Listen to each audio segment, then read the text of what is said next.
rise and shine. Coffee's brewing, feeling fine. News is out and on the air. Shizzy whiz nuts wild, but we don't care. Morning whiz and coffee.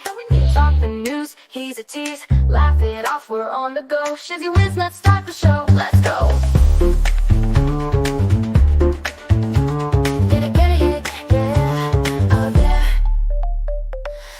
Spinning in the breeze, stupid jokes, he's such a tease. Sip the Java with a smile. Pants are off, but stay a while. Morning whiz and coffee. Talk the news, he's a tease. Laugh it off, we're on the go. Shizzy whiz, let's start the show. Let's go.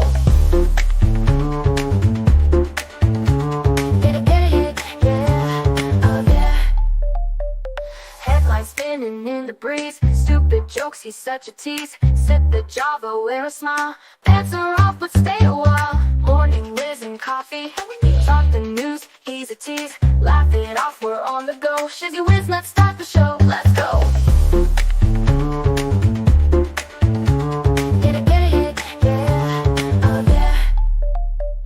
Serious is overrated. Every day we're caffeinated. Talk the town, but in a jest. Morning whiz is always best.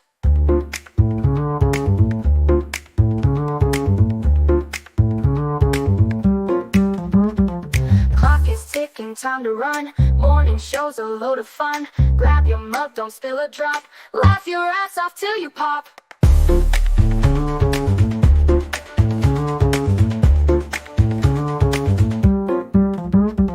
Clock is ticking, time to run. Morning show's a load of fun. Grab your mug, don't spill a drop. Laugh your ass off till you pop.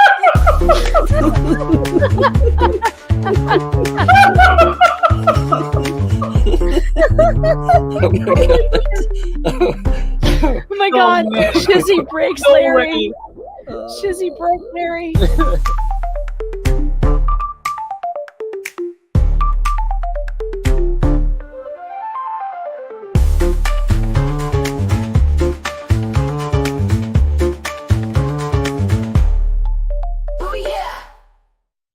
Good morning, everybody. Good morning. I hope you're doing well today. My Lord Almighty, what a beautiful, beautiful morning it's going to be. Hopefully my sound sounds a little bit better than it did last night. Still working on getting those things fixed. And thank you, whoever that was in chat. I saw that this morning whenever I woke up. That was on the top of my thing that said you sound a little bit muffled. Thank you. I appreciate that. So I went back and listened to it, and I agree. It's I think it was the settings on the preamp for it was a little bit weird last night, but I think we pulled it through. Debbie Webb, prayers out to you. It looks like you need to stop wrestling those gators. I told you about this.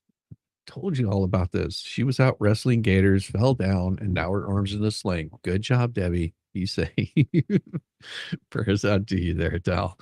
Good morning, Cynthia Noller. It's you'll be listening. Only your Den clock told me 2:30 a.m. Damn thing was wrong. I hate having to change batteries. That's no fun.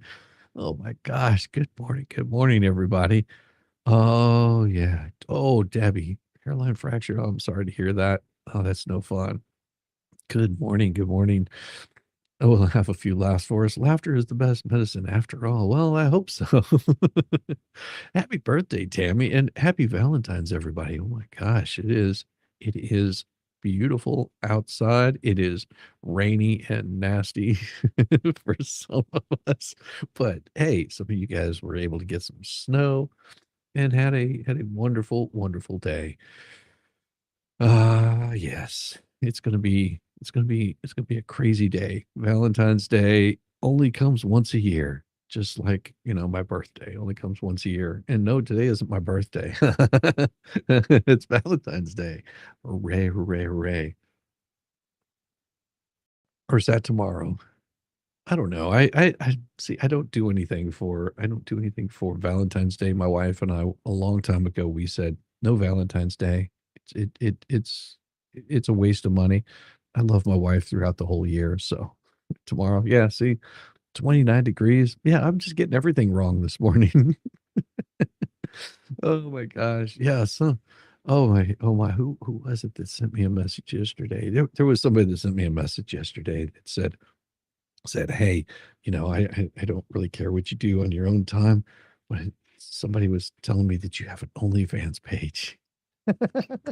It's awesome. I was like, "You just now found that?" Oh my gosh, I've had that thing for quite some time. Um, yes, the everybody, I do have an OnlyFans page, and I don't think I've posted a single thing on there. Initially, it was so nobody could steal my name, and put it up on OnlyFans. Yes, there might be some salty pictures out there of me. No, there's none that I know of on interwebs. It's awesome. No, it was and then it just became a running joke of having an OnlyFans page. Um, and I was like, "Well, if I get this thing monetized, then I can live stream to OnlyFans," which would be just hilarious. Could you imagine? Could you imagine live streaming the shit show to OnlyFans? Oh, yeah, and then it was like, I'll start posting, like, pictures of, like, work boots and car engines. I mean, the jokes just were abound on it. So yeah, I do have an OnlyFans. If you look in my links, you'll see all the links that I have. I have accounts on, I believe it's Twitch, Kick. I haven't streamed to Kick in a while just because it was getting really difficult to have enough places to stream to. I'll probably get back into doing it though. I have to see. I just wasn't getting I think there might be 1 or 2 people that are following me over on the Kick side. There might be some people over on other places, but, you know, YouTube is where everything seems to go. I also have Rumble. So if you ever see my channel go down over here, just all you have to do is look at the link and you'll find the Rumble link, and I'm usually streaming to both of them at the same time. I don't even bother doing a bookmark over there anymore. It's just gotten to be where I spend when before I switched over to this particular platform, um, I had I would set up everything over there on the Rumble side, then set everything up on the YouTube side, and then go back in and adjust everything on both sides. People think that doing the YouTube stuff is easy. You're looking at a good, anywhere from 5 to, 20 minutes getting everything set up. And that's just for one stream. So yeah, it takes a little bit of time getting everything organized. So good morning, Mary. Good morning, Jim. Good morning, Connie. Well, and I'm also, even some musicians have done that. Yeah. Yeah. Robert Fripp. Yeah. Yep. Yep. Yep. Yep. Yep. It's what you have to do in this space, is just to make sure you don't get things shut down. Um, I thought it was quite funny. So we'll keep the jokes going over there. It'd be like, oh my gosh, if you've seen the pictures that Shizzy has been putting up on OnlyFans, oh, I mean, it is like, phew, giving me the vapors kind of thing. You really got to lean into it whenever you see stuff like that. Oh my gosh, it's crazy. It's crazy. Well, speaking of crazy, we have this one here that comes in. Karoline Leavitt is my political Valentine after smacking down CNN hack Caitlin Collins. The fun just never ends here in these early days of the Trump 747 era, does it? President Trump has surrounded himself with some remarkable people in his administration, which is in stark contrast to what happened back in 2017. I know that a lot of people like to blame all the chaos of his first administration on external factors that were beyond his control, but that's a real stretch. He made some absolute garbage personnel choices his first time around. It was understandable, too. The difference between the upper echelon of the private sector business world and politics is a big one. Suffice to say that lessons have been learned. The Trump, the team that Trump has assembled thus far is not only deeply invested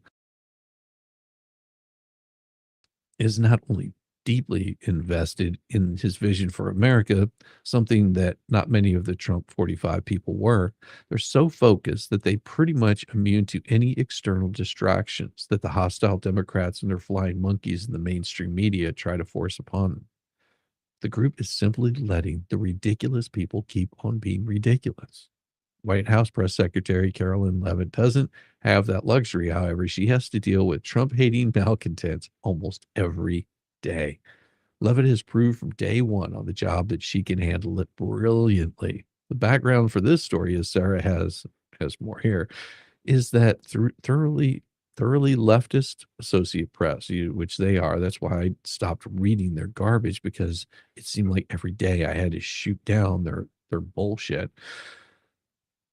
Stubbornly refusing to go along with the renaming of Gulf of Mexico to the Gulf of America. There's no sound reason for this, obviously. Even lefty loon Ben Google has updated its maps. What the AP thinks it will accomplish with this foot stomping is unclear. The Trump administration has responded to this insipid tantrums by not allowing AP reporters to be present for media Q&A sessions in the Oval Office or any other events where the president will be interacting with the media. They're still allowed at the press briefings that Leavitt goes to. They just can't bring their nonsense into the same room as the president. Not surprisingly, this has the left media in a tizzy. CNN Uber hack Caitlin Collins used her precious time during Wednesday's press briefing to ask Leavitt which White House official made that decision regarding AP's access to the president. Leavitt was having none of it. She explained that nobody has the right to go into the Oval Office and ask the President of the United States questions. That's an invitation. When Collins wouldn't let go and asked if the White House decision regarding AP was retaliatory, Leavitt buried her in facts, and it was beautiful. I don't think for you. Which White House official made the decision to bar the AP reporter from the Oval Office and the diplomatic reception room last night? Well, first of all, let me just set the record straight. It is a privilege to cover this White House. It's a privilege to be the White House press secretary. And nobody has the right to go into the Oval Office and ask the President of the United States questions. That's an invitation that is given. And there are hundreds of outlets on this campus, many of you in this room who don't have the privilege of being part of that pool every single day and getting to ask the President questions. We reserve the right to decide who gets to go into the Oval Office, and you all have credentials to be here, including the Associated Press, who is in this briefing room today. But isn't it retaliatory in nature is the argument, because the reason that the AP was barred, which they said was because they're not using the phrase Gulf of America, they're using Gulf of Mexico in line with their standards. And so the question here is this setting a precedent that this White House will retaliate against reporters who don't use the language that you guys believe reporters should use? And how does that align with the First Amendment commitment that you were just talking about? I was very upfront in my briefing on day one that if we feel that there are lies being pushed by outlets in this room, we are going to hold those lies accountable. And it is a fact that the body of water off the coast of Louisiana is called the Gulf of America. And I'm not sure why news outlets don't want to call it that, but that is what it is. The Secretary of Interior has made that the official designation in the Geographical Identification Name Server. And Apple has recognized that. Google has recognized that. Ooh. Pretty much every other outlet in this room has recognized that body of water as the Gulf of America. And it's very important to this administration that we get that right, not just for people here at home, but also for the rest of the world. Sure. I love her. I can't imagine having to protest against government efficiency, and getting rid of the waste like they have these days. It's insane. Yes. Loved watching her last night. She is awesome. I know. She is absolutely brilliant. She just handles these kinds of people like insane. I also did want to note something here, which is really, really in contrast to what we were seeing with the last press secretary. Let me see if I can find it. Now, look at the amount of people that are in this room. Look at the amount of people that you see in this room. Whenever Biden's, even in his last faltering days of being here, whenever he wasn't even showing up, the press secretary, what was her name? The Raggedy Ann looking one. Okay. This group, this looks like a standing room only in here. It's still the Gulf of Mexico. You have to understand, Cynthia, why he renamed it the Gulf of America. Okay. And there's a reason behind him doing this, more so than just wanting to change the name. Okay. Because Biden, in all his great wisdom, decided to pass a order, and Congress signed this all in, that said there will be no more oil No more exploratory looking for oil in the Gulf of Mexico. Okay. Think about this. There will be no more exploratory oil, seeking of oil in the Gulf of Mexico. And I think there's a time limit on it for X amount of years. Trump knew that this was going to be a big problem in getting us back to being where we are energy self-sufficient. Okay. So in doing so, he said, well, we'll just change the name of it, and then they'll have no more ability to say that we can't do this exploratory seeking of oil and getting our country back to where it should be, which is energy self-sufficient. I would like it more if they renamed it the Gulf of the Americas, anything. I mean, the reason why he did it was not to get everybody all upset. It was so we could continue getting this country back. Because at the very end of what Biden was doing once he knew that he lost, he started pushing things through. He started getting his family pardons that he signed on just minutes before he came for the inauguration. Okay, these are the kinds of shady things that the Democrats were doing that you don't hear about on the mainstream media. You don't hear about all of the little Washington hacks that were doing everything they possibly could to cover their ass. And it's becoming very clear how bad things were getting in the United States. If you see anything, yeah, it's Gulf of America on Google Maps, it's Gulf of America on Apple Maps, it's considered Gulf of America. I mean, as much as people hate it, it was absolutely necessary for him to do this.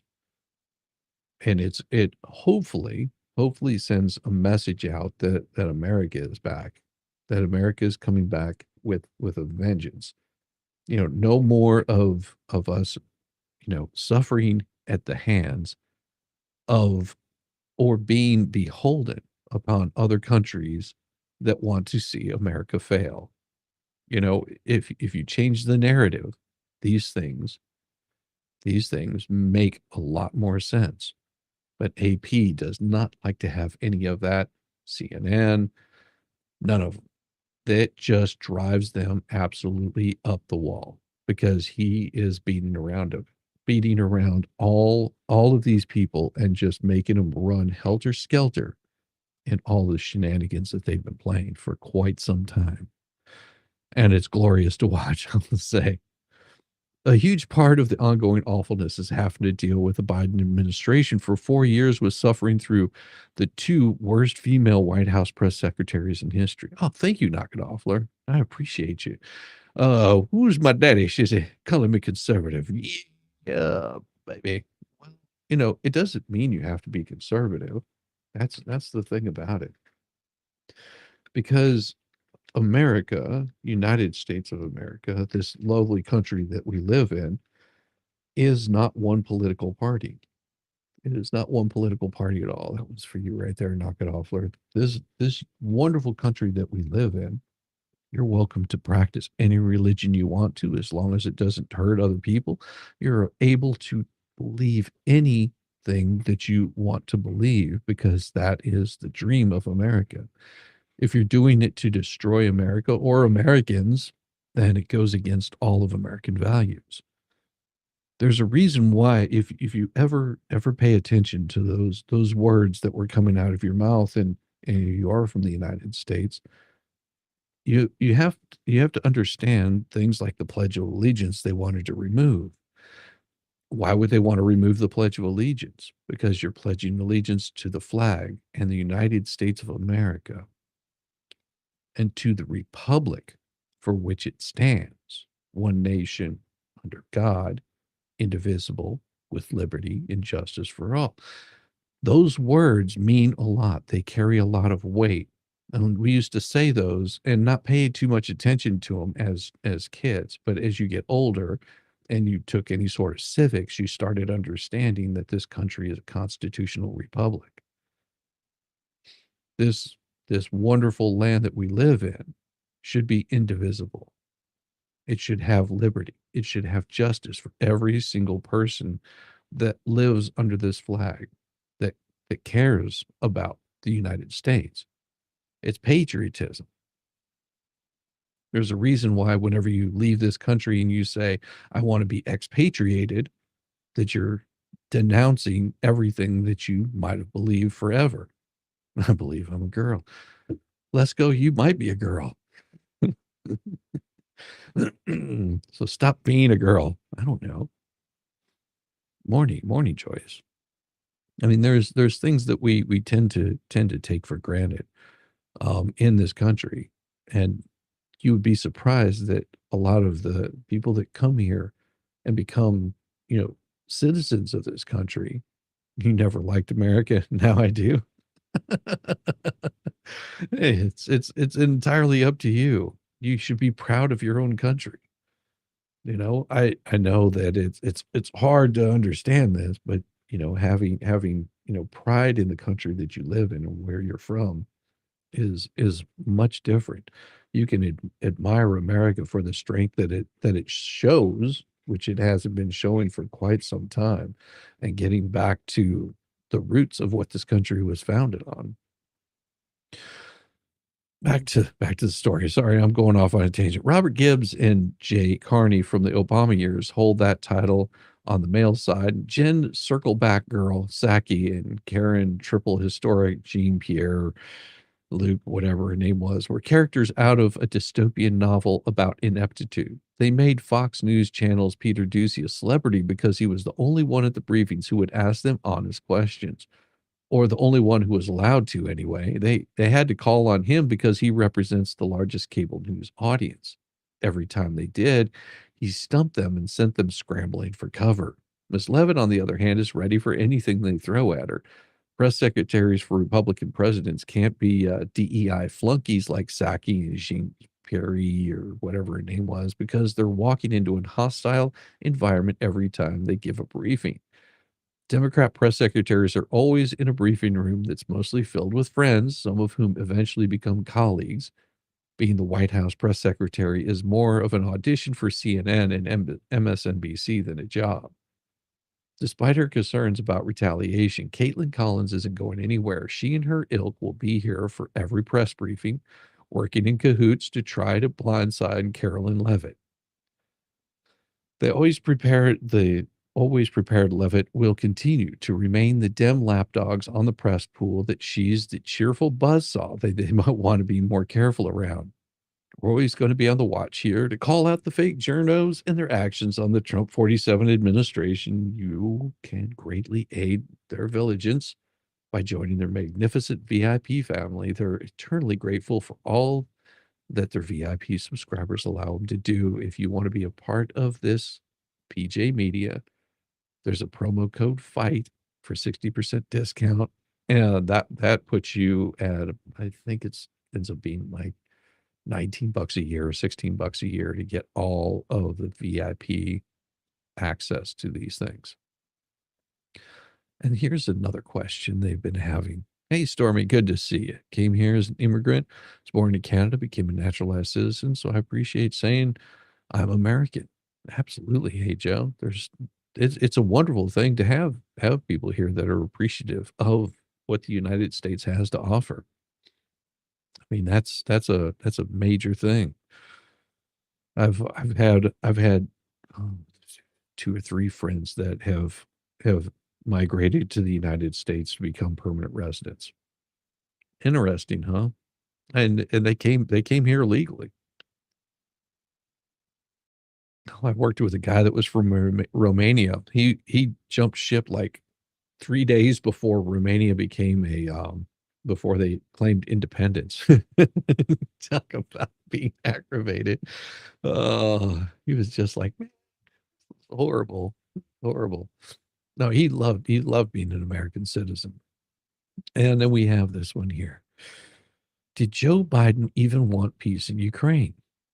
Well, while running for president in 2020, Joe Biden hilariously claimed that Russian President Vladimir Putin didn't want him to be president because he was the only candidate who's ever gone toe-to-toe with him. And then Joe Biden took office, Putin invaded Ukraine, and we've been funding Ukraine's war ever since.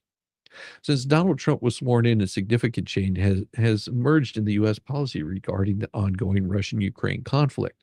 Instead of endlessly funding the war, Trump is trying to end it. On Wednesday, the president spoke with both Putin and Ukraine President Vladimir Zelensky and feels like we're closer to the war ending than ever before. Trump revealed in a post on Truth Social that he had a lengthy and highly productive conversation with Putin, focusing on initiating immediate negotiations to resolve the Ukraine crisis. Notably, he mentioned the involvement of experienced negotiators like Marco Rubio, John Ratcliffe, Mike Waltz, the Sam Witkoff, and he emphasized a willingness for leaders to visit each other's nations. This signals a readiness for serious discussions that could potentially change the trajectory of the war. Following his call with Putin, Trump reached out to Zelensky, ensuring Ukraine remained in the loop about his talks with Russia. He underscored the urgency to commence peace negotiations, reportedly saying he would reach out to Zelensky right now to discuss next steps. But first, as we both agreed, we want to stop millions of deaths taking place in the war with Russia and Ukraine. President Putin even used my very strong campaign motto of common sense, Trump wrote. We both believe very strongly in it. Trump continued. We agreed to work together very closely, including visiting each other's nations. We have also agreed to have our respective teams start negotiating immediately, and we will begin by calling President Zelensky of Ukraine to inform him of the conversation, something which we'll be doing right now. This proactive communication stands in stark contrast to the bottomless wallet diplomacy of the Biden administration, which only threw money at the problem. As he said he would, Trump spoke with Zelensky shortly after speaking with Putin. I just spoke with President Vladimir Zelensky of Ukraine. Trump reported Wednesday afternoon the conversation went very well. He, like President Putin, wants to make peace. We discussed a variety of topics having to do with the war, but mostly the meeting that was being set up on Friday in Munich, where Vice President J.D. Vance and Secretary of State Marco Rubio will lead the delegation. Trump expressed that he is hopeful that the meeting will be productive and have a positive outcome. It is time to stop this ridiculous war. Where there have been massive and totally unnecessary death and destruction. Donald Trump's approach to the Russian-Ukraine conflict emphasizes negotiation over escalation. He has called for an immediate ceasefire, highlighting that both sides want to end the fighting, which contrasts sharply with Joe Biden's passive support for Ukraine. By engaging directly with Putin and Zelensky, Trump is proving he's serious about brokering peace. Can anyone recall Joe Biden doing that? I didn't think so. At this point, I have to wonder, did Biden ever really want peace? We know that nearly $100 billion of Ukraine aid has vanished without a trace. $100 billion. Where did it go? Was war funding just a convenient excuse for Biden to funnel taxpayer money into a corrupt left-wing pet projects? Well, we will soon find out, I believe. It's going to be amazing when they start digging into this. It's going to be amazing when they really, really start digging into this. Why is it when I hear Putin, all I hear is put it in? Jill? Well, I mean, if that's where your mind is at, Jill, that might be why that's all you hear. I hope the nicotine patches have given your body a chance to heal. Ooh. Just Slow Joe did it with the help of Republicans. Yeah, that is very true. And this endless war over there was getting ridiculous. It seemed like every week it was more money needed to be sent, more arms needed to be sent. And they were on the verge of adding our own troops. There was serious threats of actual nuclear weapons being involved in this war with Ukraine and Russia. It was getting escalating almost daily. I think when all the dust settles, we're going to be surprised to find out how close to having World War III we actually came to. It'll be amazing. But what I'm going to do is I'm going to go grab myself a fresh cup of coffee. I want everybody to grab yourself some if you think about it, if you got a moment to do it. It always takes me a little bit to get this stuff organized, and I need some more coffee. Just need a little more coffee. I'll be right back. Enjoy the dance.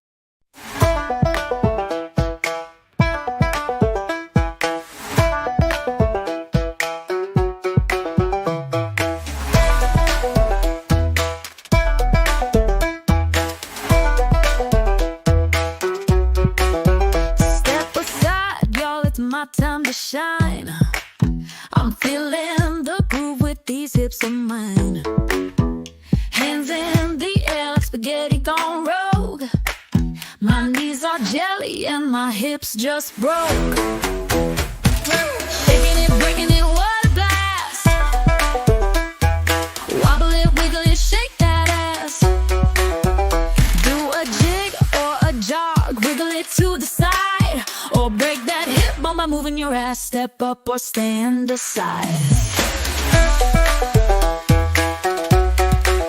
My shoulders pop like a rusty hinge. My fingers point like they're on a binge. Twirl like a tornado, then drop real low. It's not planned, it's a shit sideshow. I've got the rhythm of a clock that's broke. My dance floor moves are a big effing joke. Shaking it, breaking it, what a blast. Wobble it, wiggle it, shake that ass. Do a jig or a jog, wiggle it to the side, or break that hip bone by moving your ass. Step up or stand aside.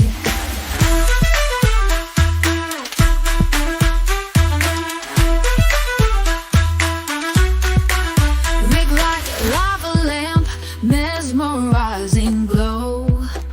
You can't help but watch me steal the show.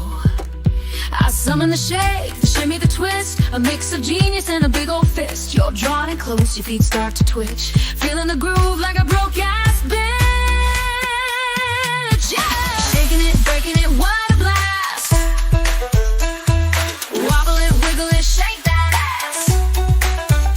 Do a jig or a jog, wiggle it to the side, or break that hip bone by moving your ass. Step up or stand aside. Now we're all in the shake, no need to be shy. Move like spaghetti and reach for the sky. We'll dance like we're cursed, laugh to a sore.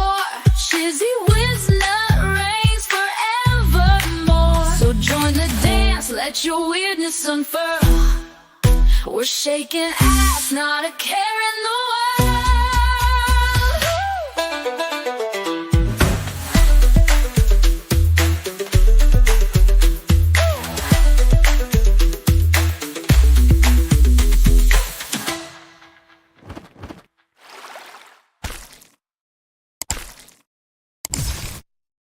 Oh yeah, we've got 110 of you wonderful people in here. Just reach down, hit that like button, tap it, tap that like button. It doesn't cost you anything. It's always free and it helps the channel so much. That was amazing. Yes, yes. Santina was begging for help. Santiana was begging for help. Oh, well, sorry to hear that. Here's more interesting news on the Ukraine front. Lee Zeldin just discovered 20 billion laundered by the Biden administration. In a video announcement shared to social media Wednesday evening, EPA Administrator Lee Zeldin revealed that approximately 20 billion in taxpayer funds have been discovered laundered into external financial institutions during the Biden administration. Zeldin underscored the urgency of accountability, declaring one of my very top priorities at the EPA is to be an excellent steward of your hard-earned tax dollars. There will be zero tolerance of any waste and abuse. Now, this controversy goes back 2 months when a video of a Biden EPA appointee referring to taxpayer funds as gold bars being tossed off the Titanic went viral. The gold bars were tax dollars, and tossing them off the Titanic meant Biden administration knew they were wasting it, he explained. Fortunately, my awesome team at EPA has found the gold bars, he stated. This scheme was the first of its kind of EPA history and was purposefully designed to obligate all of the money in a rush job with reduced oversight even further. This pot of 20 billion was awarded to just 8 entities that were then responsible for doling out your money to the NGOs and others at their discretion with far less transparency. Zeldin specifically called out the Climate United Fund, which received nearly 7 billion from this pot. He posted vital questions about funding decisions, potential conflicts of interest, and the involvement of former Biden staffers. Let me make this one thing abundantly clear. At this point, there's zero reason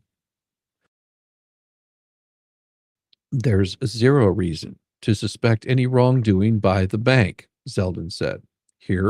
Here's my position as EPA administrator. The financial agent agreement with the bank needs to be instantly terminated, and the bank must immediately return all of the gold bars that the Biden administration tossed off the Titanic. We will review every penny that has gone out that door, Zeldin declared, indicating that necessary measures would be taken to restore oversight and accountability. I will be referring this matter to the Inspector General's office and will work with the Justice Department as well. The days of irresponsibly shoveling boatloads of cash to far left activist groups in the name of environmental justice and climate equity are over. Zeldin made it clear that the financial agreements with extreme external entities are under scrutiny, emphasizing that the financial agent agreement with the bank needs to be instantly terminated and the bank must immediately return all of that money that the Biden administration tossed off the Titanic. He insisted that the EPA must resume full responsibility for these funds. The administration takes its obligations under the law as serious as it gets, Zeldin stated, reiterating his determination to retrieve control of what he deemed your gold bars. Closing with a message of optimism for American society, Zeldin declared, as President Trump has vowed, we're going to usher in a new golden age of American success for the citizens of every race, religion, color, and creed. Let's watch him see what he has to say. Hi, this is EPA Administrator Lee Zeldin. One of my very top priorities at EPA is to be an excellent steward of your hard-earned tax dollars. There will be zero tolerance of any waste and abuse. An extremely disturbing video circulated 2 months ago featuring a Biden EPA political appointee talking about how they were tossing gold bars off the Titanic, rushing to get billions of your tax dollars out the door before Inauguration Day. The gold bars were tax dollars, and tossing them off the Titanic meant the Biden administration knew they were wasting it. Following this revelation, during my meetings with members of Congress, I made a very important commitment to them and to the American people, which I reiterated at my confirmation hearing that if confirmed, I would immediately get a full accounting. Fortunately, my awesome team at EPA has found the gold bars. Shockingly, roughly 20 billion of your tax dollars were parked at an outside financial institution by the Biden EPA. This scheme was the first of its kind in EPA history, and it was purposefully designed to obligate all of the money in a rush job with reduced oversight. Even further, this pot of $20 billion was awarded to just 8 entities that were then responsible for doling out your money to NGOs and others at their discretion with far less transparency. Just under $7 billion was sent to one entity called the Climate United Fund. I'm sure you and I now have some of the same questions. How do these organizations decide how to allocate funding? How much money have they given out so far and to whom? Are there any former Biden EPA staffers who are now working at these entities? Let me make one thing abundantly clear. At this point, there is zero reason to suspect any wrongdoing by the bank. Here's my position as EPA administrator. The financial agent agreement with the bank needs to be instantly terminated, and the bank must immediately return all of the gold bars that the That's funny. That's funny, Carol. Carol Anderson says, whenever I try to type shizzy, this is what I get. Schizophrenia. I have to use a finger and type. That's awesome. It tells you how nuts it is over here. I love it. The Biden administration tossed out the Titanic. EPA needs to reassume responsibility for all of these funds. Mm-hmm. We will review every penny that has gone out the door. I will be referring this matter to the Inspector General's office, and will work with the Justice Department as well. The days of irresponsibly shoveling boatloads of cash to far-left activist groups in the name of environmental justice and climate equity are over. The American public deserves a more transparent and accountable government than what transpired these past 4 years. Oof. We take our obligations under the law as seriously as it gets. I've directed my team to find your gold bars, and they found them. Now we will get them back inside of control of government as we pursue next steps. As President Trump has vowed, we are going to usher in a new golden age of American success for the citizens of every race, religion, The tape color, and volume. creed. The tape volume is really low. Oh, that's interesting. Is it my audio is really low, or what? It could be that the audio is low on that particular story. Let me see if I've got it. I don't think I can control the audio on that particular one. It's okay. It won't let you type Alexa on Facebook. Changes it to Alexander. I don't know what that means, Rue Frost. I have no idea what that means, but it could be my audio. It could be the audio of what I was playing. Audio's low on that one and not on me. It's interesting. I'll have to look into that a little bit. I don't know what to do. Playback is hard to hear. Voice is fine. My playback is hard to hear. I'll look into it and see if I can't fix that, make that a little bit better. I'll have to do that later today. Sorry about that. I hope it could be that I need to bring my audio down a little bit. That way you can turn up your audio on your end and hear it a little bit better. Let me give that a try really quick, just to make sure. I want to bring my audio down to about there. That may help a little bit, as I think it was setting up pretty high. So if I bring that down just a little bit more, it should be a little bit better, because it looks like it was maxing out. So I've got it set there. It wasn't that low. That's funny. I don't know. I hope that works a little bit better, so you can turn up your volume, and then we can hear the audio just a little bit better. We'll see. We'll see. Let me close that really quick, and let me close this one really quick. And so we've got, where is it? This one right here. All right. Why government computers are such a mess. You know, old witchy, but your audio is maxed. I'm now an old witch. My audio is maxed. Sorry to hear that. Sorry to hear that. Wasn't that low? Oh, okay. Well, I'll bring it back up just a little bit. Here it comes. Here it comes. It's coming up slowly. We'll bring it to about 80%. Audio podcast would be so much better. Everyone has trouble. Yeah, it is a difficult thing, because I don't hear what's coming out. All I hear is what is ringing in my head. That 20 billion Biden regime stole isn't really that much, and that Trump is really a bad guy. It's his fault, really. Well, that's true. Every so often I get reminded that I'm old. I've been programming for almost 60 years, which is a long time, but 60 years in the business means I've seen a lot of things that young, naive programmers have never, ever seen. This comes up often when people talk about DOGE and the Wizards Academy Musk has put together to help investigate fraud, abuse, and probably most of all, bureaucratic stupidity. One of the things I see people, technical people, but young, saying about things like Social Security and the IRS is things like, just dump the whole database into a Hadoop.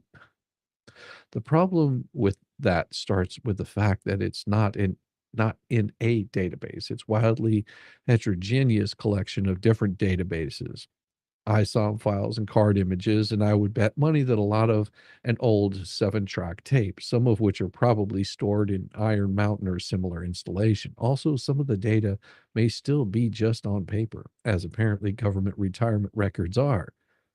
So, what big balls and other wizards are going to need to start doing is find the data. I'm willing to bet there's no single catalog of all the data sets. Having found the data, much of it is card images and almost certainly only documented by C.O. Cabal Copybooks. Back in 2020, wrote about Cabal. The Stack Overflow blog, when it suddenly became trendy, as some of these systems desperately needed to be maintained. The Cabal copybook is exactly like what in other programming languages is called included file, code that's stored in a separate place and literally copied onto the program it's compiled. In Cabal, the copybook might look a little bit like this, which, if you've ever had to deal with Cabal, that is exactly right. COBOL, yeah. It's cribbed from GitHub repository and under an Apache open source license. There's an additional complication that almost most mainframe data is encoded in different coding standard, EBCDIC, and that's commonly used when the rest of the world is called a ASCII. Now translating these two from one to the other is really straightforward. There's no reason you can't use Cabal copybook to build code in some more hacker-friendly language. And thinking about it, that might be a job that would be particularly handed off to some AI, but then you have to validate that code, which will take time on its own. The point that not even big balls is going to be able to do in just a few days. One of the reasons DOGE needs to do this to carry out an actual audit. Something we already know is that the metadata is, and we say this in the business, a mess. Actually, we would be more vehement than that, but Google doesn't like it when we swear in an article. Actually, it occurs to me that some of the data may not be described in a copybook, but only on the COBOL or PLI Haslam source code. So someone who would actually have to track down the code and read it. Anyway, as I say, we've already known that the data is a mess, and a Social Security account number, SSAN, is what we usually call a Social Security number. It should, by definition, identify one living person uniquely. The Social Security Administration says it never reuses a Social Security number, but in 2011, it started assigning new numbers randomly within limits because they were running out. Now, there's a whole story of this that's interesting only to nerds, and especially security nerds, but the gist of when you get a Social Security number, it has the familiar format of 1, 2, 3, 4, 5, 6, 7, 8, 9 with a few additional rules, and it should be uniquely yours. And yet there are Social Security numbers that are assigned to as many as 11 different people. How can that happen? Simply, they effed it up. When this was first reported, a lot of people said that can't happen. Apparently, it can. Now, if the data were stored in a unified database, records for a new person with an already used SSAN would immediately lead to an error message, and the new record would have been dumped on the floor to be manually fixed. Clearly, they aren't, and at least part of the reason is that they don't actually have a unified database. To start with, what we now think of as proper relational database was only invented in 1970 and didn't get into widespread use until the late 70s with IBM, SQLDAS, and 1976 with an Oracle version 2 in 1979. Social Security numbers, however, started being issued in November of 1936, and the only SSA that started computerizing in 1956, with major computerization starting in 1961. According to Musk, there are people shown as active on Social Security rolls as old as in the 150s. That is, people born around 1875. Now, one might be suspicious that this is actually done on purpose. I'm willing to bet it wasn't. But it was done by people who didn't have a complete picture of the whole system. I bet there's nobody who does, making changes to handle something odd that happened and getting it done by Tuesday because their annual review is coming up. One truism in computer security, though, is if there's a flaw that can be exploited, it will be exploited. From what the Wizards Academy has already found out is pretty clear. It's been by everyone from the guy who keeps cashing great-granddad's Social Security checks because, hell, the government sent it to the actual active fraud rings. Cleaning it up would make Hercules think cleaning the Augean stables was a cinch. Actually, fixing it will be even worse. Damn, good job, Charlie. I always get a kick out of hearing stories like that because it is very, very much so that there are some issues with their systems. The days that democracy died and we buried into oligarchy forevermore. Well, there's a good thing that democracy dies. You don't want to have democracy in a constitutional republic. And if you're wondering what I mean by that, I do have some interesting one to show you. I'll have to pull it up. It is a clip, and I haven't looked at it in a little bit since I've got this thing set up. But there is a very big picture that a lot of people tend to forget, that we are not a democracy. This country was never founded as a democracy. This country is a constitutional republic. It has been for quite some time. And it behooves a lot of people to remember that. I'll see if I can find that clip. It is one of the most glorious, one of the most glorious clips that you're going to see today, and it might teach you a few things about this wonderful country. It's amazing. Let me see if I've got it. It might be in a different spot, and I think it is right here. There it is. We'll just upload this and we'll let you hear it for yourself, because a lot of people tend to forget what this actually means. But here you go. To learn the difference between a democracy and a constitutional republic must be shown on a regular. Democracy is a form of government based upon the principle of majority rule, period. End of discussion. Now, that's not very complicated. Majority rule. It's easy to understand, easy to sell to the masses, and I might add, deadly. For example, what would you call a lynch mob? That's majority rule. There's only one dissenting vote, and he's at the end of the rope. Now, that's pure democracy in action. But wait a minute, you say. The majority should rule, yes, but not to the extent of destroying the rights of the minority.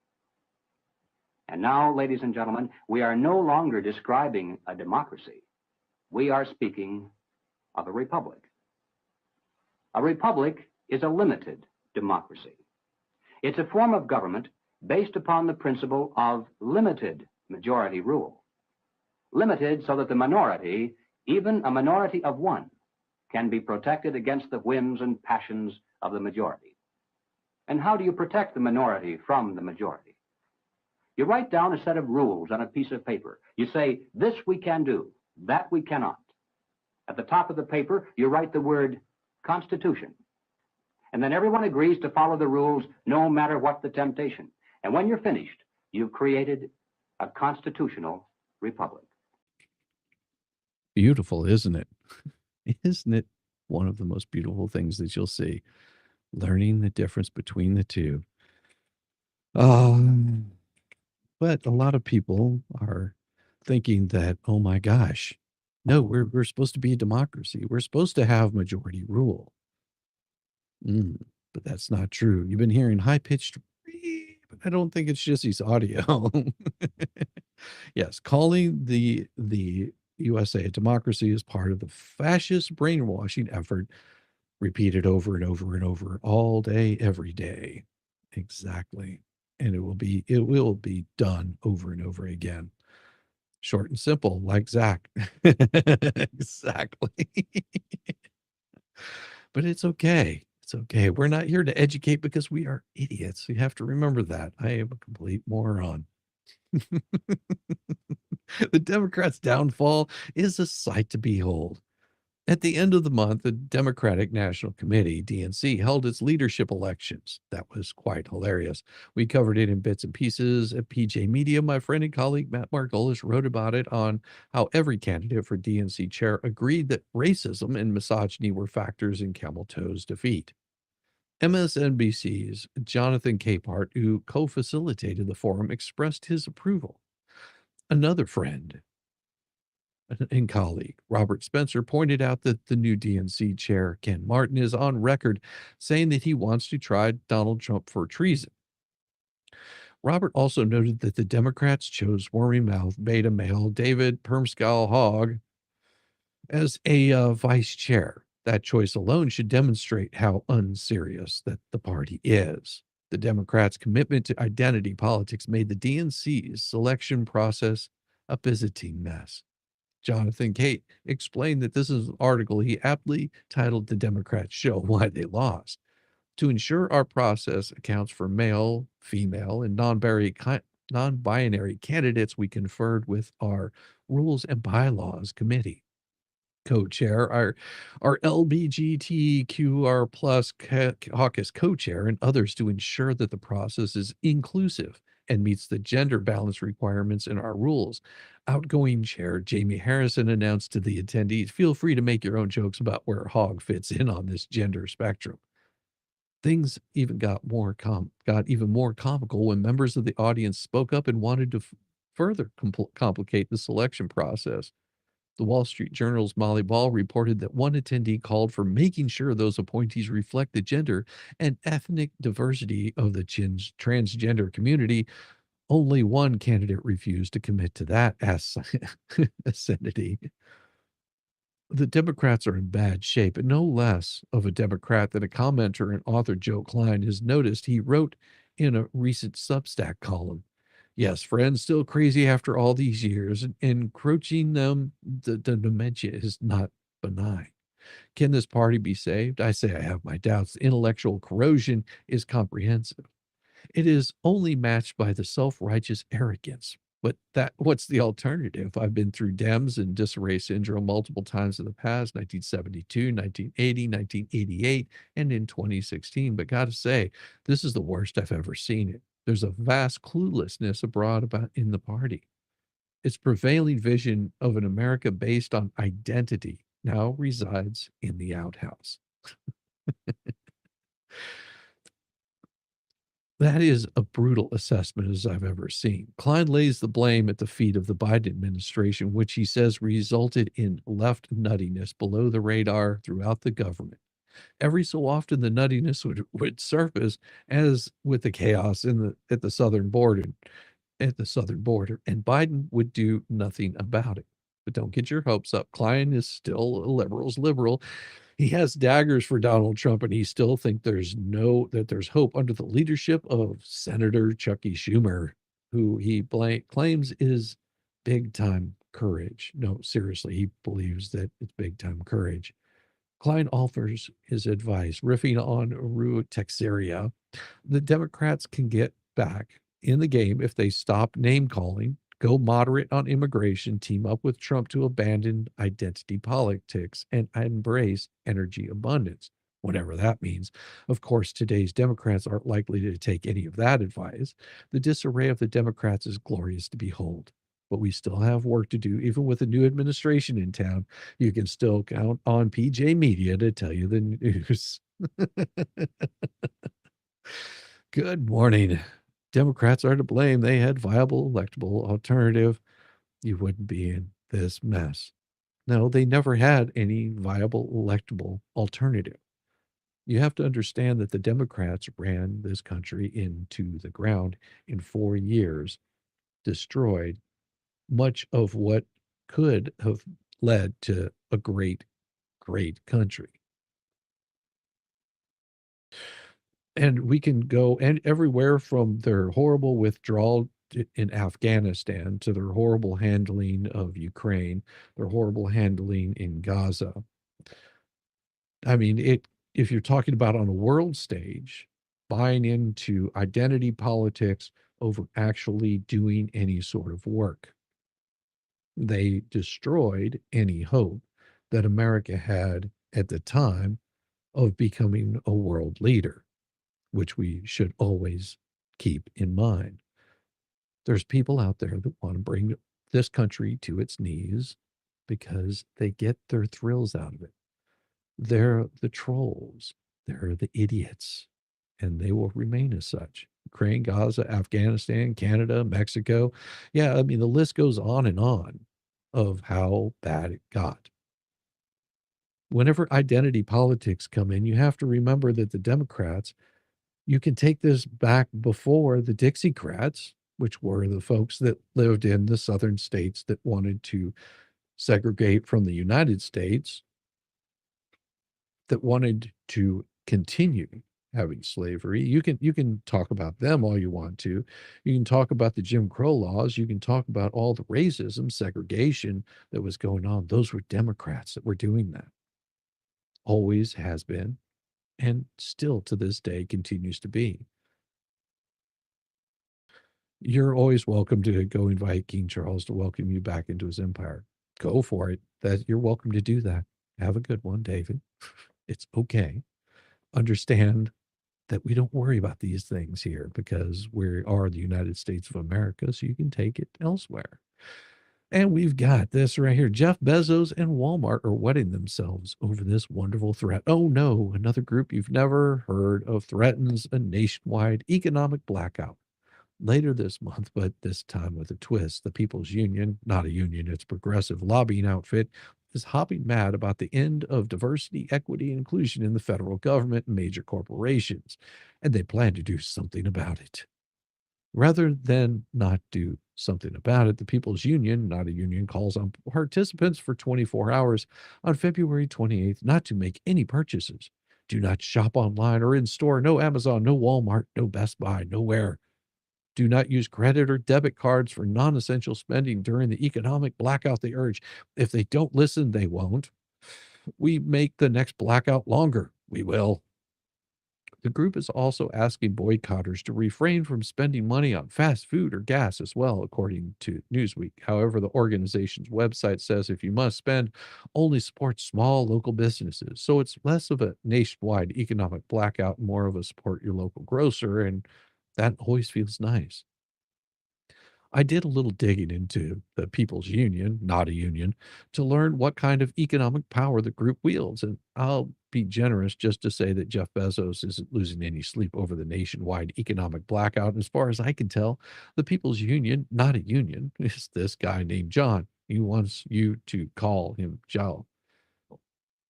And he has a nicely designed website. When I wrote about the People's Union, it isn't a union. It isn't, but a progressive lobbying outfit that's because most of the site is dedicated to promoting the usual causes like direct democracy and free healthcare.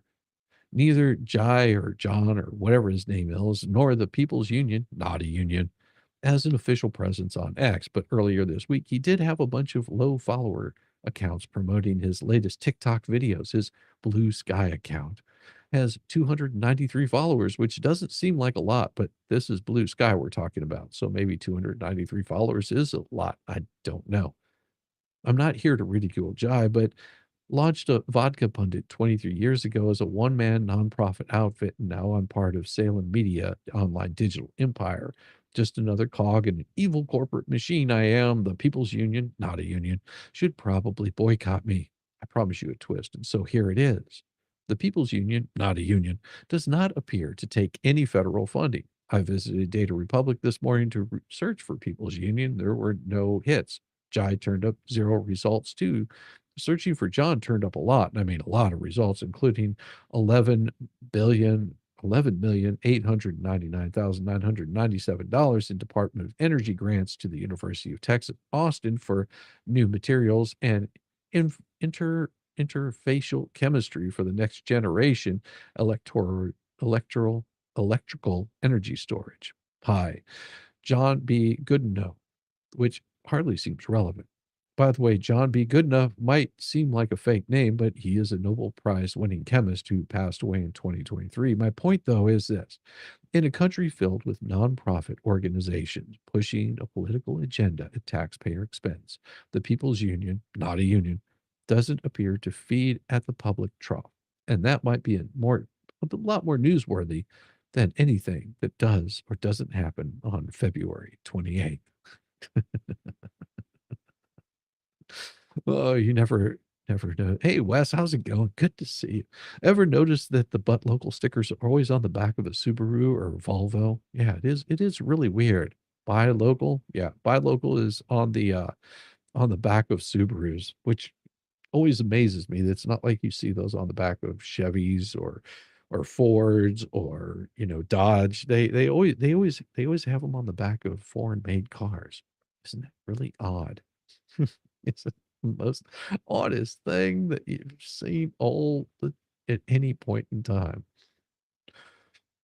But I do have to give it to this fool right here. Just remember this. Just remember this. Signing an executive order that pertains to 1% of the population is not protecting women.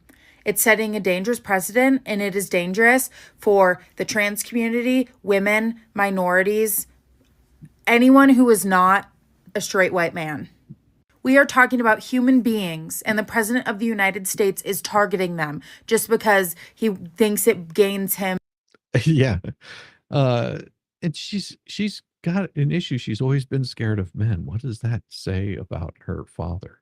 Political points or whatever, because this thing that he's so worried about it's not real. It doesn't affect the people that he's trying to protect. It hurts them. Like, seriously, I think a lot of us need to open up a history book, because what's going on right now is textbook. It's textbook. And truly it's boring, and it's loser behavior. I have never felt unsafe around a trans person. I have felt unsafe around men. Sweetheart, news flash here. Some of those would be men. If you're saying a trans person, I guarantee you some of those were men. Sort of weird, huh? Yeah, need to open a history book. Maybe she needs to open up a science book. Well, that's very true. She probably does. So maybe let's deal with that. If these people that are in charge right now were really the big, strong, manly leaders that they claim to be, Sweetheart, you wouldn't know what a strong, manly leader looked like if he came up and told you to, like, make him some bacon. they wouldn't be doing things like this. They'd mind their own business, do what they need to do. They would There's your not be problem. doing this.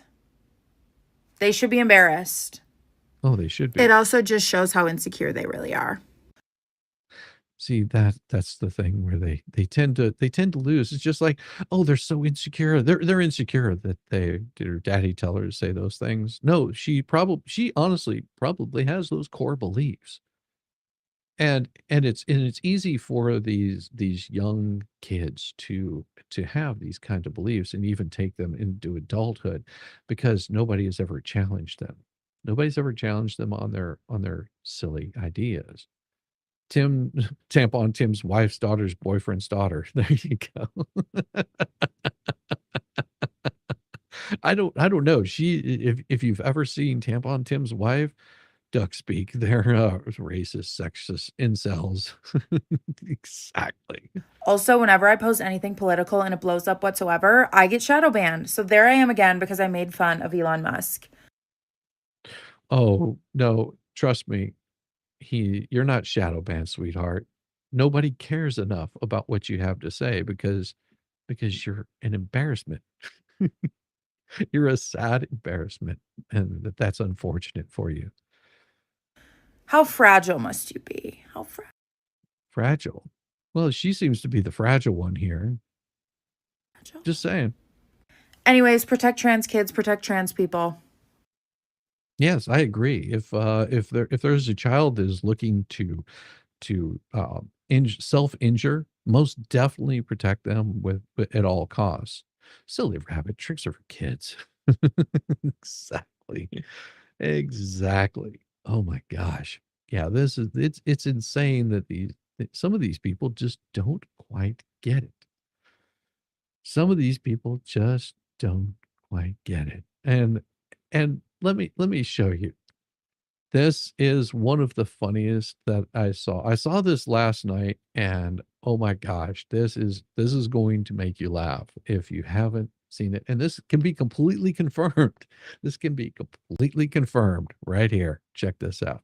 one of one of the things that USAID was doing was offering free circumcisions throughout the world, but charging US taxpayers ridiculously high prices. So he updated his Twitter. He updated his X account for the to say circumcisions at a discount. Now 50% off. That's awesome. Competing for the business. If you don't get this, it's a crypto joke.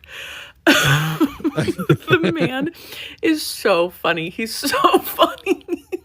His humor is so underappreciated by the media. I wish the left could appreciate circumcision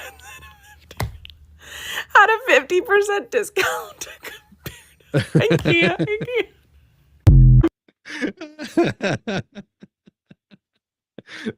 That right there. That right there was awesome. But here's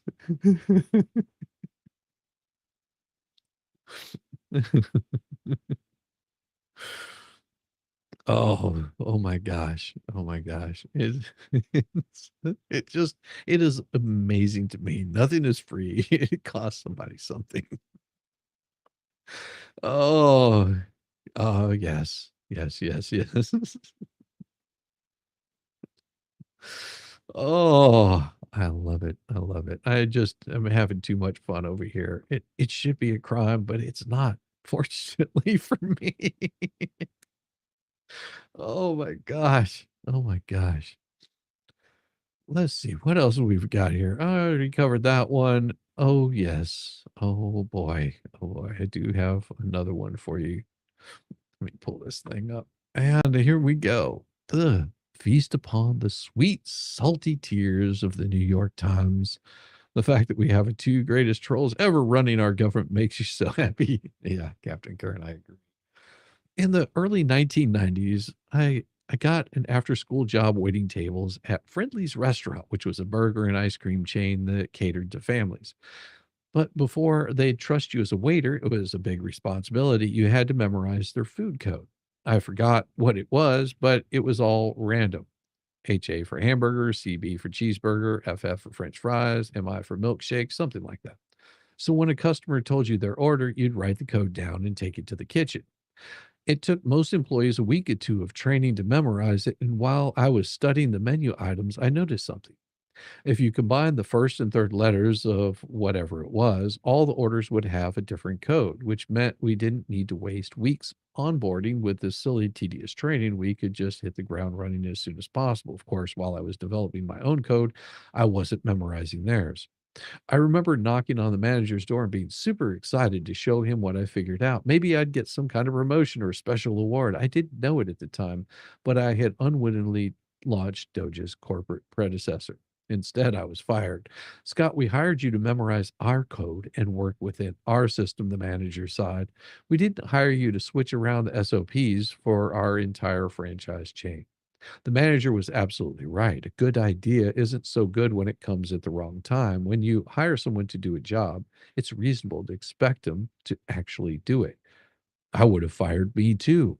But he was also wrong. A successful organization needs to find ways to capture ideas from all its employees. In fact, one of the secrets of Elon Musk's spectacular success was prioritizing the free flow of ideas, even 20-cent ideas, because the best solutions don't only originate in executive suites. Very often the guys and the gals on the front lines notice things too. In the private sector, organizations that forsake the good ideas will wither and die. They're unable to keep pace with the changes in the marketplace. And when a competitor comes along and devours their lunch overnight, they become dinosaurs. And in the political sector, they turn into the Democrat Party. With apologies to the bulls of Pamplona, DC's been witnessing the running of the donkeys ever since Election Day as part of the old people for old reasons desperately searches for a way to reach younger voters, and they usually plot out their outreach strategy on MSNBC, home of the oldest audience anywhere on cable news. To most people, they sound like this. Yeah, I'm not showing that, but Steve Buscemi is hilarious in that. How do you do, fellow kids? The New York Times bemoaned the abysmal Democrat outreach in an op-ed today. Look past Elon Musk chaos where something more sinister at work. It perfectly encapsulates the radical left's tactical problem, but completely misreads the emotional underpinnings of their target audience. So far, Musk's DOGE gang has outmaneuvered the Democrats and produced a governmental soap opera that confuses some Americans but feeds their fans what they want. Storming Antidine cubicles and their Waterloo creates chaos, and it satisfies fans' desire to vicariously storm the seat of world power. In Musk, Trump has found something important for his stylistic approach to authoritarianism. He needs a muckraker who can create content for our media environment. Sounds familiar, doesn't it? I could not help but feel the Democrats' response staged for a 20th century media with a lectern, microphones, and standing outside the cold could not compete with the emotional power of content. And that could have disastrous consequences. DOGE is a democracy wrecking machine. It's targeting the government's plumbing, the infrastructure that makes the state reliable and legitimate for millions of Americans. DOGE is also a propaganda machine, and the emphasis was added on this. The author, Tressie McMillan Cotum, got a lot of things right. DOGE is generating tons of content every single day. The Democrats are losing the PR battle with their antiquated response. And yes, the maelstrom of MAGA policy making does contrast sharply with the last days of the near comatose Biden administration. His error is understanding what Trump's content represents. Well, the article did continue, and it says it's fast becoming clear that the content-driven chaos is going to be the MO of Trump 2.0. Trump may have learned from his first term that there's a political price for not feeding your loyalists enough content. Governance got in the way of the content machine he built on the campaign trail. Since then, he's had 4 years to refine his strategy. Chaos is central to his deployment of unchecked executive power. The chaos has to be tended like fire. It needs to be the right amount of constant oxygen to keep it going. Well, where Miss Cotton sees chaos, other Americans see ingenuity. They see a president who's working hard to improve the lives of the American people instead of hiding in the White House, taking naps, and pardoning family members. He's blazing a trail around the globe, singularly focused on making America great again. And the ideas are coming fast and furious. A takeover of Greenland, plus maybe Canada and the Panama Canal and the Gaza Strip, Gulf of America, a DOGE-style audit of federal government, Stargate proposals for AI. He visited the disaster victims in North Carolina and California. He's bringing hostages back home. He's forcing our neighboring countries to finally do something about the fentanyl that's flooding across our borders.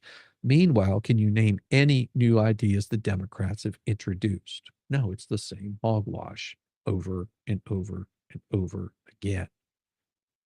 Look, I don't know who whispered we need Greenland into Trump's ear, but clearly the MAGA White House has a system in place to identify, install, and implement new ideas. Whatever their SOP is, it's almost certainly predates Inauguration Day. From flipping burgers at McDonald's to driving a garbage truck, Trump's 2024 presidential campaign was one of the most unorthodox and wildly imaginative political campaigns in American history. Seriously, when was the last time the Democrat Party offered anything new? Think about that. When was the last time they offered anything new? It's the same rehashed garbage over and over again. Orange man bad, Trump is bad, he's a dictator. It's the same garbage that you're going to hear all day long, every day. They can't help it. It just gets them all angry. Whereas the Trump administration is building a reputation, forward-thinking, solution-minded innovators, the Democrat Party has devolved into rigid generosity, ruled by the elder statesman and out-of-touch octogenarians, it's where new ideas are sacrificed at the feet of very old careers. They only offer complaints, which certainly fits this old person stereotype. In the meantime, DOGE's youthful, colorfully named workforce is capturing the public's imagination for the very first times in their lives. Millions of young Americans who already voted in record numbers for Trump are seeing their generation take an active role in the future of our country. Finally, at long last, young Americans are represented in D.C., yet the same liberals who used to argue that representation matters are singing an entirely different tune today. Every time you hear DOGE, the Department of Government Efficiency, you just remember it is the Department of the Government Evil, sniffled Representative Quilem, Democrat. Yeah. So now these kids are evil, kind of how Trump was literally, the Austrian artist. Representative McFume was probably looking out for his own future as a whippersnapper of 76 years old. He's almost old enough to join the big kids table at the Democrat Party. One party is getting older, the other one's getting younger. One is brimming with new ideas, the other is slandering smart, talented kids and calling them evil. And as MAGA keeps winning and the Democrats keep losing, one of these days, someone at the New York Times will stumble upon the real reason, but clearly, it won't be today.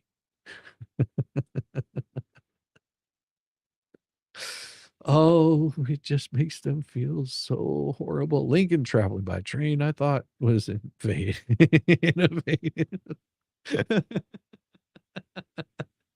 Oh, that's awesome. In 50 years, retirement home employees will have to explain to trans men what happened to their dick like 700 times a day.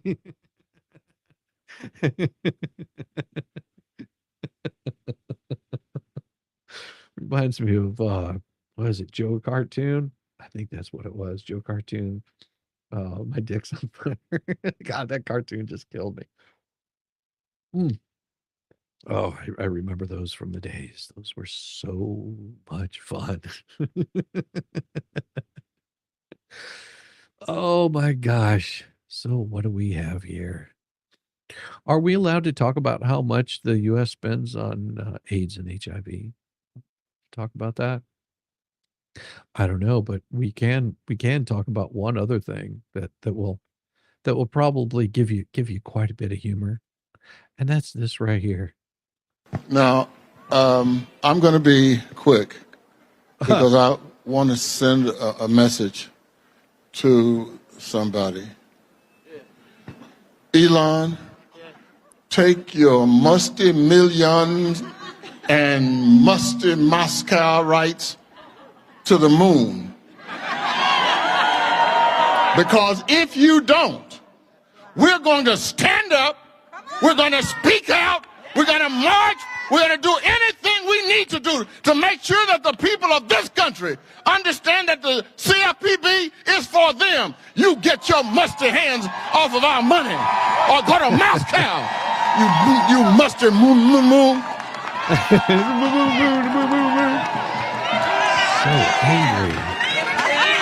So angry. No. So angry. Love the dog. Yes. I say, we will march, Lord, Lord, Lord. It really does. It makes me laugh so much to watch them lose their ever-loving mind over these things. Oh, I can't even begin to tell you how bad it is. I can't even begin to tell you how bad it is with these folks, that they are so upset. That they're so upset that they just have not figured it out yet. Oh, oh. I find it amazing that there's no end to the dumb, is there? No, they are losing their mind. They're standing outside of government buildings getting upset because they're not allowed access to the Department of Education. Like, how dare you stop us? Like, really? Really? How dare you get stopped from doing the the horrible things that you're doing. Are we allowed to talk about how much the US spends on HIV and AIDS? When our kids are growing up, my husband and I practice something called reality discipline. The term was coined by a psychologist, Kevin Leman, who posted that children need to experience the natural consequences of their behavior. Leman wrote, "Making kids mind without losing yours, your home needs to be a place where your kids can fail and learn from their failures. Surround them with love, show them how important they are to you, but don't try to undo their failures. It's not our job as parents to get our kids off the hook. For example, if a child acts up at the dinner table, he might miss out on the family's trip to the ice cream stand afterwards. If he refuses to clean his room, his toys might disappear while he's at school." Lehman's advice came to mind as I watched Elon Musk and the DOGE boys reveal this tsunami of government pork that has sent our federal deficit into a death spiral. All the most partisan left-wing Americans are asking, why is the government spending money on this crap? One thing no one's talking about, perhaps we should, is how much we're spending on AIDS and HIV programs. Why are we spending $28 billion annually on an almost 100% preventable disease? Why have we sent 100 billion overseas through George W. Bush's US President's Emergency Plan for AIDS Relief, or PEPFAR, to combat AIDS HIV, much of that funneled through USAID slush funds? Somehow, AIDS HIV has become a third rail we're not allowed to question or even talk about. Do you want poor helpless gays to die, you homophobic bigot? And every year, Congress refills the coffers of programs that exist to mitigate the natural consequences of promiscuous sex, primarily between men. In an interview after he stepped down as head of the National Institute of Allergy and Infectious Diseases, Anthony Fauci bragged, "When I took over in 1984, NIAID was a small, relatively secondary institution at the NIH with a budget of about 350 million United States dollars. Over the next 38 years of my tenure, I built it up to the international powerhouse of infectious disease research with a budget of 6.3 billion. During that time, I also set up a division of AIDS to develop and implement the national research agenda to address the HIV/AIDS epidemic. The division became a major component of the institute, and in collaboration with industry, played a key role in developing the drugs that have transformed the lives of people living with HIV worldwide," emphasis added. And it's not just NIAID. According to the Kaiser Family Foundation, Medicaid accounted for 45% of all federal HIV spending in the fiscal year 22, and is the largest source of the public spending HIV care in the U.S. in fiscal year 2022. The federal government spent an estimated $13 billion on Medicaid services for people with HIV. Additionally, state Medicaid spending totaled an estimated of 5.4 billion in fiscal year 22, and spending has increased over time, reflecting the growing numbers of enrollees with HIV and the rising cost of care and treatment. According to HIV.gov, out of the 31,800 new HIV infections in the U.S. in 2022, three-quarters were the result of either male-to-male sex or injecting drugs. If you include heterosexual contact, a full 96% of new cases were related to sex or drug use. In other words, the infection is the natural consequences of certain behaviors. The CDC admits not having sex, also known as abstinence, is 100% effective way to preventing HIV, other STIs, and pregnancy. So why is it that every time I turn on my TV or watch a YouTube video, I'm assaulted by gross ads showing gays and trans men cruising the streets seeking their next illicit hookup, instead of telling them to stop having promiscuous sex? These men are being offered a get out of jail free card called PrEP, pre-exposure prophylaxis. HIV.gov describes it as medicine people at risk for HIV take to prevent getting HIV from sex or injecting drug use. PrEP can stop HIV from taking hold and spreading through your body. The U.S. government spent far more money developing tenofovir disoproyl fumarate, or TDF, and FTC for HIV pre-exposure prophylaxis than previously estimated, according to the study published in Health Affairs. Based on 2022 inflation-adjusted dollars, the U.S. government spent $314 million potentially related to TDF-FTC for PrEP development, including $143 million directly linked to development and clinical testing. Instead of reality check on the consequences of certain actions, our government is encouraging men to engage in high risk behaviors as long as they take the expensive big pharma drugs. According to the consensus forecast from Global Data's Pharma Intelligence Center, Descovy is estimated to yield 1.83 billion in global sales in 2029, while Truvada estimates around 30 million. Meanwhile, a study partially funded by the NIH found that 45% of the men surveyed either inconsistently disclosed or did not disclose their HIV status to their partner, and men who disclosed to partners were HIV positive were 3 times more likely to have sex without a condom. I don't know about you, but I'd rather see those billions of dollars we throw at this problem every year go to curing something like pediatric cancer. God's rules and as outlined in the Bible exist on our provisions and protection, but we choose to go outside those boundaries, one man and one woman for life within the bounds of marriage. Bad things can happen. Just a thought. But maybe instead of encouraging, even celebrating risky, deadly behavior, our government should warn men that they could die if they engage in risky sexual behavior. Stop enabling promiscuous sex with the next government-funded big pharma thing. Astute comment from NJO, Kentucky. It seems to be the only disease that has civil rights because one had to consent to testing. The entire healthcare system had to spend millions and millions on barriers so that we could avoid the isolation of HIV and AIDS patients. Robert F. Kennedy Jr.'s MAHA, Make America Healthy Again movement ought to focus some attention on HIV. AIDS funding, poor diets, and obesity are not the only public health issues that need to be addressed. RFK Jr. wrote in his book, The Real Anthony Fauci, Bill Gates, Big Pharma, and the Global War on Democracy and Public Health. No one has ever explained how a disease largely confined to male homosexuals in the West is female heterosexual disease in Africa.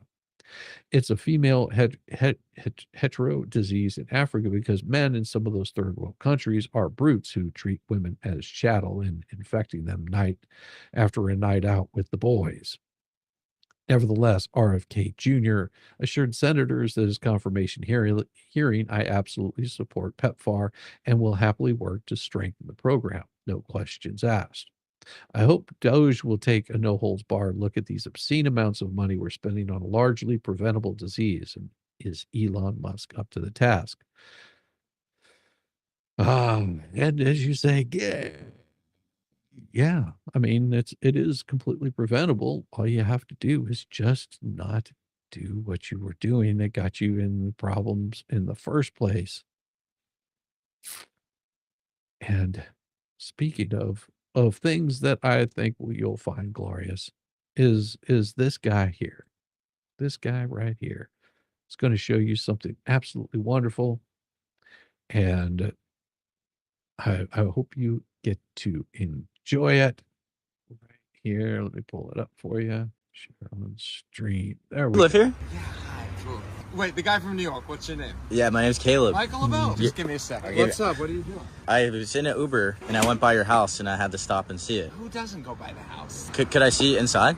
I mean, I actually do have a few. Would you mind? It's like a little schmutzig, but you're okay with that? Yeah, sure. Did you have to pay off a witch to get this place, or? In 1998, yes, I got rid of her. She was the second owner. Across the moat we go. So everything you see here, I actually did made to look like a few hundred years old. But all of this is new material. So, this is incredible. Boys, have you ever been to Barcelona? This is all fashioned after Antoni Gaudi. Yeah, if you like tile work, you're good to go. Well, first of all, there's a fireplace right here. But it's always cold. As we say, it's cold as a witch is whatever. You know what I mean? I don't know.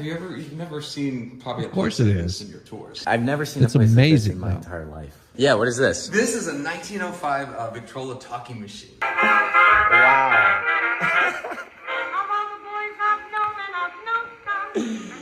Okay, silicone dip bulbs. I mean, to me, this is not showing off, by the way. This is just fun. It is right? fun. That's fun. The kitchen is great. I don't cook, and I delegate. You know, if you're actually cook, this is like a Yeah, major it's very French cool. piece of equipment. Very, very It's cool. a La Cornue stove. It was shipped from France. That is fun. If you like organic cool tile. Holy moly. In the shower, this is glass. That's right. That's an old mashing bowl. Yeah, Like a mortar and pestle mashing bowl. Teak turned it into a sink. pretty cool. It's fun. This is all concealed refrigeration. So you've got the bachelor refrigerator with gluten and dairy-free things. If you like woodwork, this is horrible. Woodwork to the nth degree. Just fun stuff. All tree-like, organic, fun shapes. This is where we hang out. We meaning like me and my spirit, because I'm a bachelor. So this is where I I'm hang not out some at conjurer night, of 'cause it's cheap tricks. comfortable. It's a cozy den. This is the best one. So this is the real guest bath. It's the powder room guest bath. This was actually, the mural was done by the lady who painted the house. She was a Wiccan from Topanga Canyon, where most in LA, that's where all of our witches are. Seriously. So this is like Mr. Toad's Wild Ride hallway. It looks like it's twisted in terms, but it's actually quite plumb. What the heck?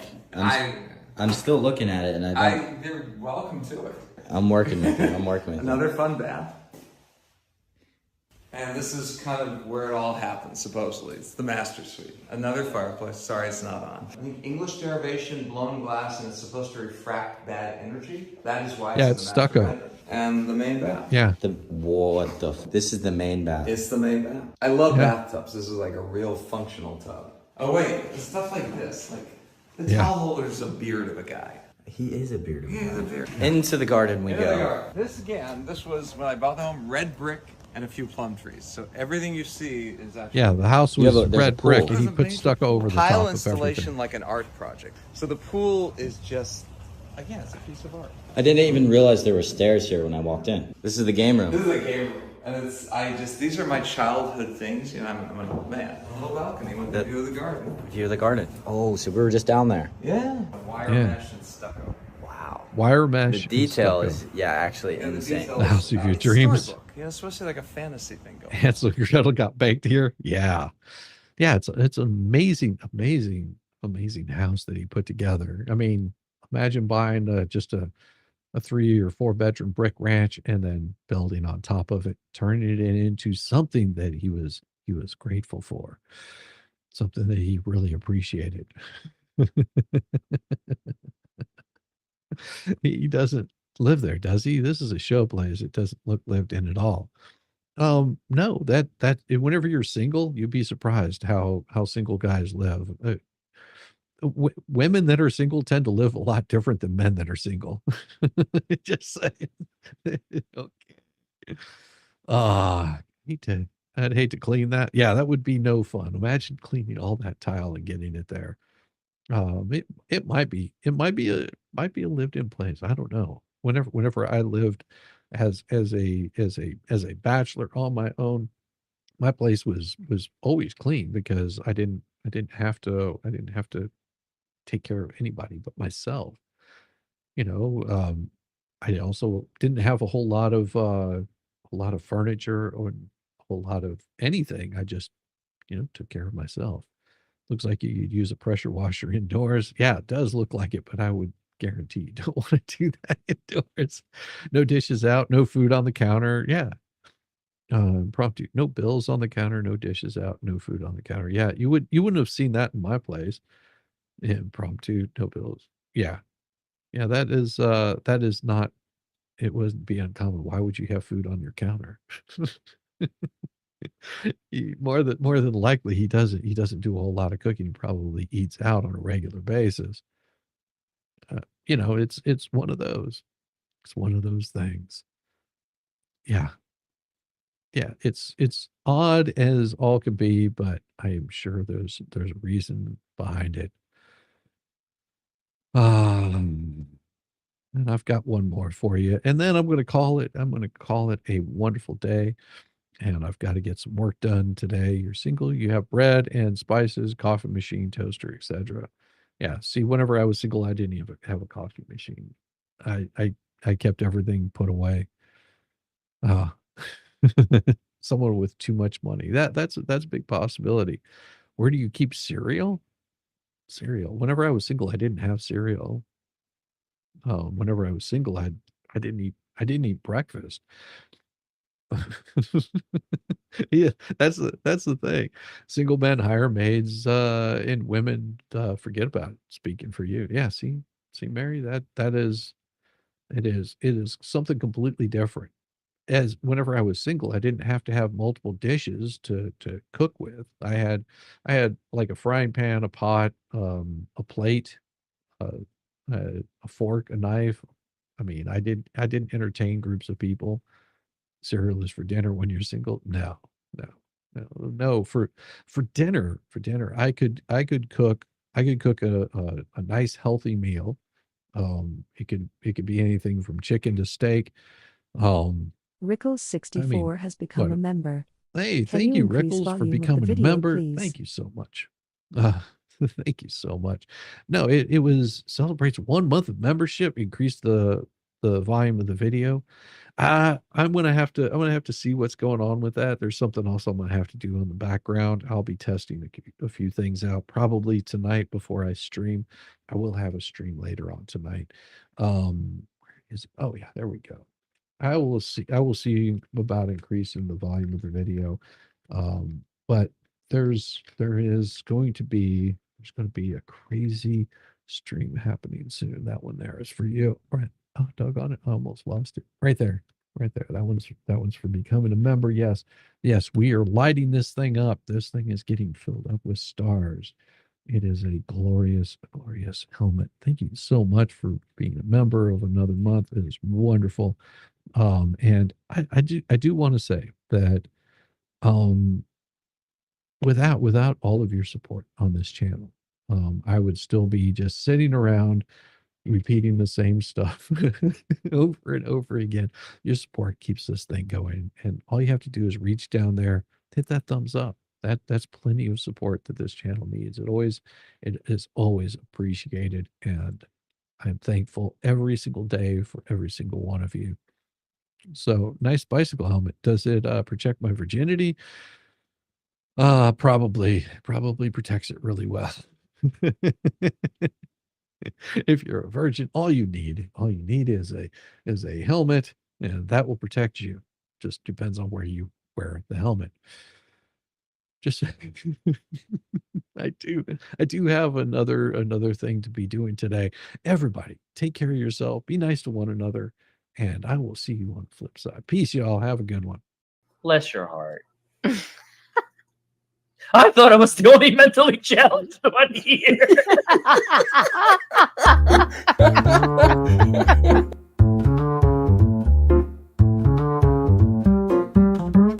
Get it, yeah, oh yeah.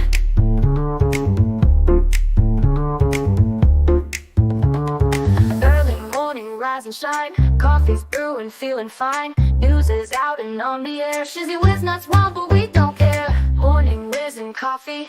Talk the news, he's a tease. Laugh it off, we're on the go. Shizzy Whiz nuts, start the show. Let's go. Get it, yeah, oh yeah. Headlines spinning in the breeze. Stupid jokes, he's such a tease. Sip the Java, wear a smile. Pants are off, but stay a while. Morning Whiz and Coffee. Talk the news, he's a tease. Laugh it off, we're on the go. Shizzy Whiz, let's start the show. Let's go. Get it, yeah, oh yeah. Headlines spinning in the breeze. Stupid jokes, he's such a tease. Sip the Java, wear a smile. Pants are off, but stay a while. Morning Whiz and Coffee. Talk the news, he's a tease. Laugh it off, we're on the go. Shizzy Whiz, let's start the show. Let's go. Get it, yeah, oh yeah. Serious is overrated. Every day we're caffeinated. Talk the town, but in a jest. Morning Whiz is always best.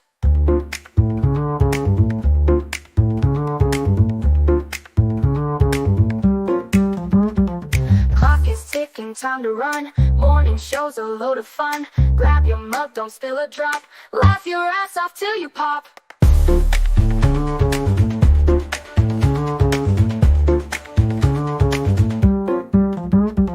Clock is ticking, time to run. Morning show's a load of fun. Grab your mug, don't spill a drop. Laugh your ass off till you pop.